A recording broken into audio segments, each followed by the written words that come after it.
Hello everyone. So welcome back to the YouTube channel of Innovative Future Academy.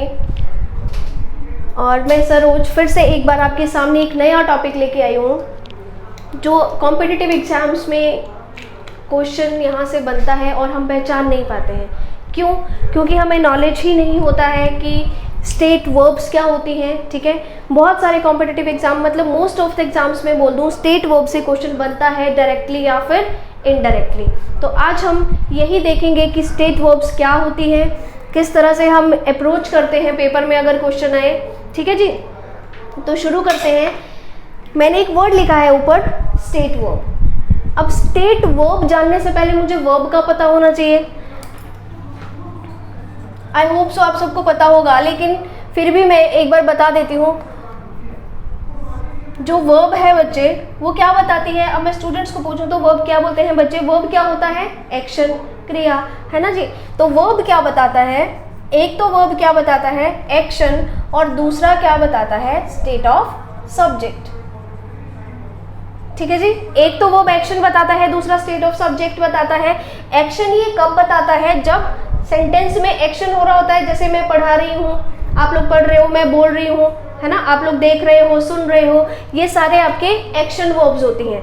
ठीक है, जिस sentence में क्या हो रहा होता है? एक्शन, या मैं कह दूँ फिजिकल एक्टिविटी, वो आपके पास एक्शन वर्ब्स होती हैं। ठीक है, for example I am teaching English. अब यहाँ पे जो वर्ब है वो क्या है? टीचिंग, एक्शन हो रहा है, मैं पढ़ा रही हूँ, है ना। शी इज प्लेइंग, यहाँ पे फिर से एक्शन वर्ब या वर्ब क्या है? मेन वर्ब क्या है? प्लेइंग। फुटबॉल ऐड कर दो ना करो मर्जी है, लेकिन यहाँ तक भी करेक्ट है। शी इज प्लेइंग, वो खेल रही है, मतलब ये क्या है आपके पास? एक्शन वर्ब है। तो जब जब सेंटेंस में फिजिकल एक्टिविटी होती है उस टाइम पे वर्ब एक्शन शो करती है, और जब जब क्या होता है? स्टेट ऑफ सब्जेक्ट बताया जाता है, उस टाइम सेंटेंस में फिजिकल एक्टिविटी ना होके क्या गिवन होती है? इंफॉर्मेशन। अब देख रहे हैं यहाँ पे भी मैंने इंफॉर्मेशन लिखा है, तो उस टाइम पे इंफॉर्मेशन गिवन होती है। कैसे देखते हैं? अब यहाँ पे मैंने एक सेंटेंस लिखा था, आई एम टीचिंग इंग्लिश। यहाँ पे मैं लिखूं आई एम अ टीचर, है ना। तो क्या यहाँ पे कोई एक्शन हो रहा है? नहीं हो रहा है यहाँ पे कोई भी एक्शन। क्यों नहीं हो रहा है? यहाँ पे कोई एक्शन नहीं हो रहा है। मैं एक सिंपल स्टेटमेंट दे रही हूँ कि मैं एक टीचर हूँ। ठीक है जी, तो जब सेंटेंस में एक्शन ना होके इंफॉर्मेशन गिवन होती है तो वो verb as a state of subject आती है। ठीक है जी, मतलब यहाँ पे ये क्या है आपके पास?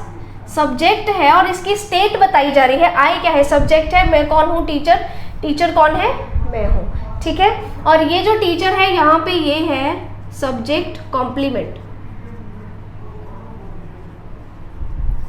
ठीक है जी, ये सब्जेक्ट का पूरक है, ये इसको कंप्लीट कर रहा है। मैं कौन है? टीचर। टीचर कौन है? मैं हूँ।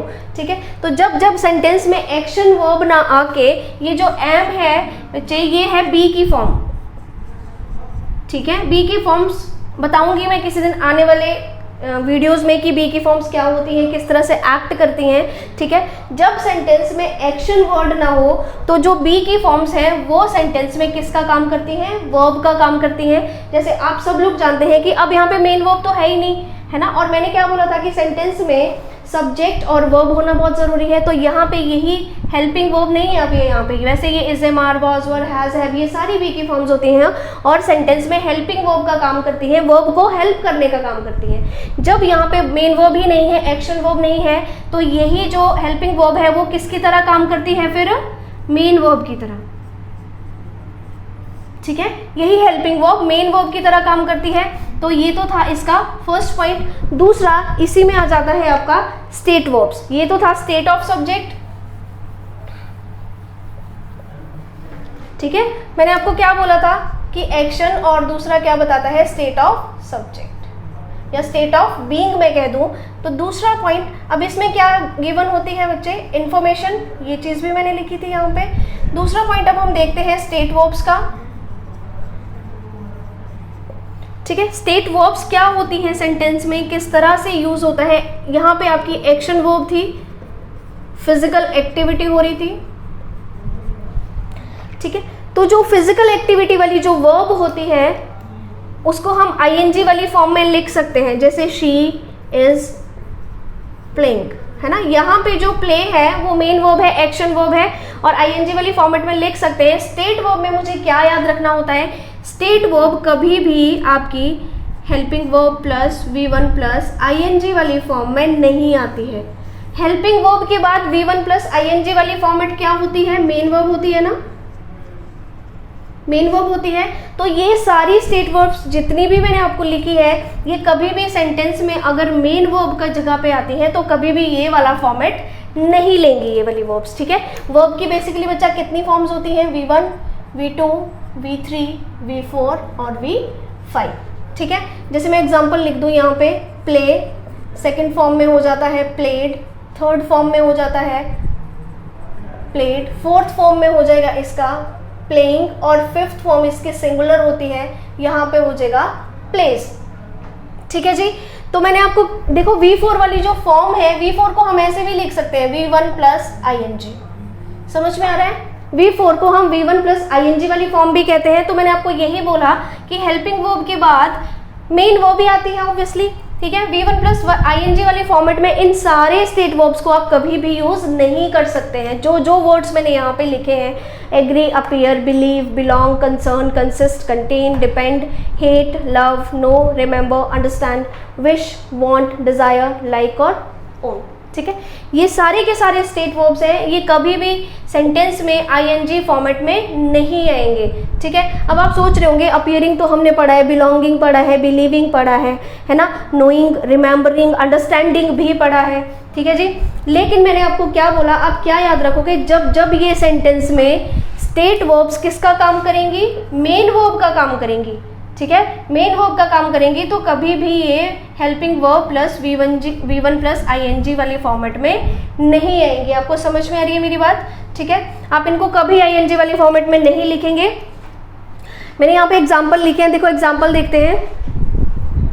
She was not agreeing with us, आप देख रहे हैं एग्री मैंने यहाँ पे लिख रखा है, और यहाँ पे मैं एग्रीइंग लिख रही हूँ, और मैंने क्या देखा कि हेल्पिंग वर्ब के साथ V1 plus ING, it means यहाँ पे वॉज ये हेल्पिंग वर्ब है, और यहाँ पे ये जो एग्रीइंग है ये मेन वर्ब है। अब मेन वर्ब की जगह पे आ रहा है, मैंने आपको क्या बोला, स्टेट वर्ब है, हेल्पिंग वर्ब के बाद V1 प्लस आईएनजी वाले फॉर्मेट में नहीं आएगा, ठीक है। तो अब ये इस फॉर्मेट में नहीं आएगा, तो फिर ये कैसे आएगा, हिंदी निकालूं तो ये बिल्कुल ठीक लग रहा है कि ठीक है, हिंदी निकालने से ये मेरा सेंटेंस सही जा रहा है, लेकिन मुझे क्या याद रखना, स्टेट वर्ब आईएनजी वाली फॉर्मेट में नहीं जाएगी, ठीक है। तो आप फिर इसको कैसे करेक्ट करेंगे, कैसे करेक्ट होगा, शी, अब पास्ट में जा रहा है ना, वॉज है ना, तो कैसे हो जाएगा ये, she didn't agree with us. आप समझ रहे हो, इस सेंटेंस को ऐसे लिखेंगे, ये इस फॉर्मेट में कभी भी नहीं जाएगा, ठीक है जी। I am not believing the news, अब I am not believing the news आप फिर से देख रहे हैं, हेल्पिंग वर्ब है, मेन वर्ब का काम कर रहा है बिलीविंग, और मैंने यहाँ पे लिखा है ये स्टेट वर्ब है, कभी भी V4 फॉर्मेट में नहीं जाती हैं आपकी स्टेट वर्ब्स, इस फॉर्मेट में, है ना। तो इसको फिर हम कैसे करेक्ट करेंगे, आई am not believing the news, आप देख रहे हैं प्रेजेंट है, यहाँ पे पास्ट था, तो मैंने इसको किस में चेंज किया, पास्ट इंडेफिनिट के नेगेटिव सेंटेंस में। यहाँ पे ये क्या है, देखो प्रेजेंट है ना, आई am not believing, present continuous में है, मैंने फिर से बोला स्टेट वर्ब्स कॉन्टिन्यूस फॉर्म में नहीं जाती हैं, तो मुझे प्रेजेंट की परफेक्ट फॉर्म में इसको चेंज करना पड़ेगा नेगेटिव सेंटेंस में, ठीक है। क्या हो जाएगा, I don't believe the news. आप समझ रहे हैं, इस तरह से इसका फॉर्मेट सही होगा। ये मैंने लिखा था लविंग। अब एक सेंटेंस नेक्स्ट देखते हैं, आई am not loving you, I am not wanting you. क्या ये करेक्ट है, मैंने फिर से आपको लिख रखा होगा, यहाँ पे देखो वांट लिखा है, लव लिखा है, हेट लिखा है, नो लिखा है, आई एम नॉट नोइंग यू, इस तरह भी नहीं बोल सकते, ही इज नोइंग मी, हम ऐसे भी नहीं बोल सकते, शी इज नोइंग मी, वो मुझे जान रही है ना, वो मुझे शी इज अंडरस्टैंडिंग मी, वो मुझे समझ रही है। हिंदी निकालने में बहुत अच्छे आ रहे हैं ये सारे शब्द, लेकिन जी क्या देखा हमने, स्टेट वर्ब्स हैं तो कभी आईएनजी फॉर्मेट में नहीं आएंगी, है ना। तो आई एम नॉट लविंग यू, आपने देखा इज हमारा है, प्रेजेंट है, सिंपल प्रेजेंट में ले जाएंगे, आई डोंट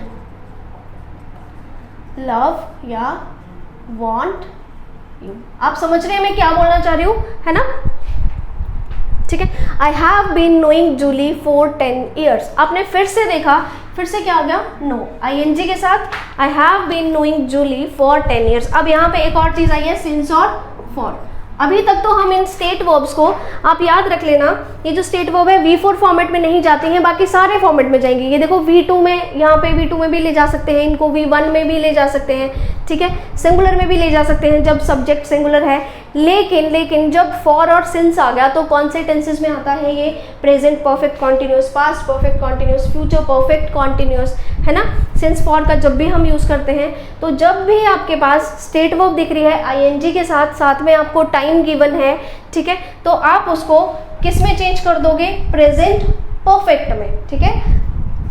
ठीक है जी, जिसको टेंसेस का नॉलेज है, मुझे लग रहा है कि आपको अच्छे से चीजें समझ में आ रही होंगी। आप इसको प्रेजेंट परफेक्ट में चेंज करेंगे, क्यों, हैव है ना, तो प्रेजेंट टेंस में ही आप हैव का यूज करते हैं, और perfect tenses, present perfect continuous tenses में ही आप सिंस फॉर का यूज करते हैं, ठीक है। लेकिन मुझे फिर से कॉन्टिन्यूटी नहीं बतानी है नो वर्ड के साथ, तो मैं यहाँ पे क्या कर दूंगी, आई हैव नोन, ठीक है, आई हैव नोन, इस तरह से। आई एम अंडरस्टैंडिंग यू, ये मैंने अंडरस्टैंडिंग लिखा है, मेरे हाथ से ही मिट गया।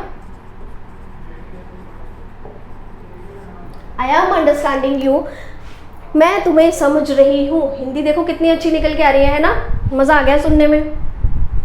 लेकिन फिर से अंडरस्टैंड वर्ड ING के साथ नहीं आएगा, स्टेट वर्ब है, आप देख रहे हैं मैंने यहाँ पे लिखा है ना। आप इसको कैसे करेक्ट करेंगे, आई अंडरस्टैंड यू, ठीक है, मैं तुम्हें समझती हूँ या मैं तुम्हें समझता हूँ। अब आप सब लोगों के दिमाग में ये सारे वर्ड देख के ING वाली फॉर्म भी आ रही होगी कि यार ING वाली फॉर्म के साथ भी लिखा जा सकता है, लेकिन मैंने आपको क्या बताया, ING वाली फॉर्म में ये कभी भी नहीं आएंगी जब ये किसका काम करेंगी, स्टेट वर्ब का। जब ये सेंटेंस में मेन वर्ब का काम कर ही नहीं रही है, जब ये सेंटेंस में मेन वर्ब का काम नहीं करेंगी, तो आप ING फॉर्मेट में ऑब्वियसली लिख सकते हैं इनको। देखो, I met foreign visitors with little understanding of English. आप देख रहे हैं मैंने अंडरस्टैंडिंग वर्ड यहाँ पे यूज किया है और ये सेंटेंस करेक्ट है, जबकि यहाँ पे अंडरस्टैंडिंग वर्ड में मेरा सेंटेंस गलत है ना। क्यों गलत है, यहाँ पे ये अंडरस्टैंडिंग मेन वर्ब का काम कर रहा है जी, है ना, और यहाँ पे ये जो अंडरस्टैंडिंग वर्ड है ना, ये मेन वर्ब का काम नहीं कर रहा है। ये देखो यहाँ पे ये सब्जेक्ट है और ये इसका वर्ब है मेट। जब एक सब्जेक्ट होता है तो एक ही वर्ब आएगा, दूसरा वर्ब तो आ ही नहीं सकता, है ना। तो यहाँ पे ये जो अंडरस्टैंडिंग वर्ड है ये किसका काम कर रहा है, आप देख रहे हो, विद है, प्रेपोजिशन है ना, और प्रेपोजिशन के बाद हमेशा क्या आते हैं, उसके ऑब्जेक्ट्स आते हैं। तो कभी भी प्रेपोजिशन के बाद आपको कोई वर्ब दिखे तो वो कभी भी अपनी ओरिजिनल फॉर्म में नहीं होती है, हमें उसको नाउन में कन्वर्ट करना पड़ता है ING लगा के। यहाँ पे ये क्या है, अंडरस्टैंडिंग वर्ड नाउन है।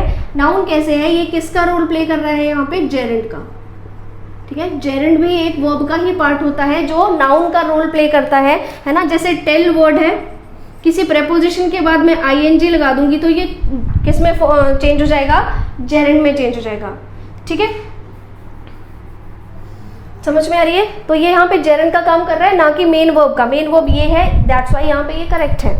I felt disappointment for believing him. आप देख रहे हैं बिलीव मैंने एक वर्ड लिखा होगा यहाँ पे, लेकिन यहाँ पे मैं ING लगा रही हूँ, इसके साथ भी ये सेंटेंस करेक्ट है। डिफरेंस फिर से वही है, आई सब्जेक्ट है और ये इसका मेन वर्ब है। तो आगे फॉर क्या है, प्रेपोजिशन है, इसके बाद मुझे क्या चाहिए होते हैं, ऑब्जेक्ट्स चाहिए होते हैं प्रेपोजिशन के। तो बिलीव वर्ड के साथ मुझे ING लगाना ही पड़ेगा यहाँ पे फिर से इसका यूज जो है वो बिल्कुल सही है, बिलीविंग यहाँ पे आएगा ही। अगर आप यहाँ पे बिलीव लिखते हो फिर से एरर हो जाएगा, क्यों, क्योंकि आप किसी भी प्रेपोजिशन के बाद डायरेक्ट वर्ब की जो ओरिजिनल फॉर्म होती है ना, बाय डिफॉल्ट जो ओरिजिनल फॉर्म होती है, जो फर्स्ट फॉर्म होती है, वो कभी भी नहीं लिख सकते हैं, ठीक है। क्यों नहीं लिख सकते, क्योंकि फिर तो वो सेंटेंस में वर्ब का काम करता है। वर्ब सेंटेंस इंग्लिश लैंग्वेज में नाउन का काम भी कर सकता है, ठीक है, जब उसके साथ ING लग जाता है, प्रेपोजिशन के बाद जब वो आता है तो वो नाउन बन जाता है, जेरेंड का काम करता है, ठीक है। तो होप सो आप सबको समझ में आया होगा। अगर कोई डाउट है आप कमेंट सेक्शन में ज़रूर पूछेगा, ठीक है। ये आपकी सारी स्टेट वर्ब्स हैं, ध्यान रखना एग्जाम में क्वेश्चन आता है और हम लोग एरर कैच नहीं कर पाते हैं, ठीक है। क्यों? क्योंकि हम हिंदी निकालने में हमें सही लगता है, जब हम हिंदी निकालते हुए चलते हैं तो चीज़ें हमें सही लगती हैं एग्जाम में, तो वो नहीं देखना है आपने, ये सारे देखने हैं कि स्टेट वर्ब है। कभी भी जो स्टेट वर्ब है सेंटेंस में, अगर वो किसका एज अ मेन वर्ब आएंगे, ठीक है, तो कौन से फॉर्मेट में नहीं आएंगे कभी भी? इस फॉर्मेट में, हेल्पिंग वर्ब के साथ V1 प्लस ing वाले फॉर्मेट में ये स्टेट वर्ब्स कभी भी नहीं आएंगे, ठीक है जी। मतलब V4 आप कभी भी यूज़ नहीं कर सकते हैं जब ये मेन वर्ब का काम कर रहे हैं। अदरवाइज जब ये जेरेंड का काम कर रहे हैं आप आराम से इनको यूज़ करो, और जेरेंड ही आता है उस केस में, आप डायरेक्ट वर्ब यूज़ नहीं कर सकते। आप यहाँ पे लिटिल के बाद अंडरस्टैंड, विद के बाद अंडरस्टैंड का यूज़ नहीं कर सकते, फॉर के बाद बिलीव का यूज़ नहीं कर सकते हैं, ठीक है। तो आज की क्लास में इतना ही। आई होप आपको चीज़ें अच्छे से समझ आई होंगी कि स्टेट वर्ब क्या होती है, इनके यूजेस क्या होते हैं, ठीक है।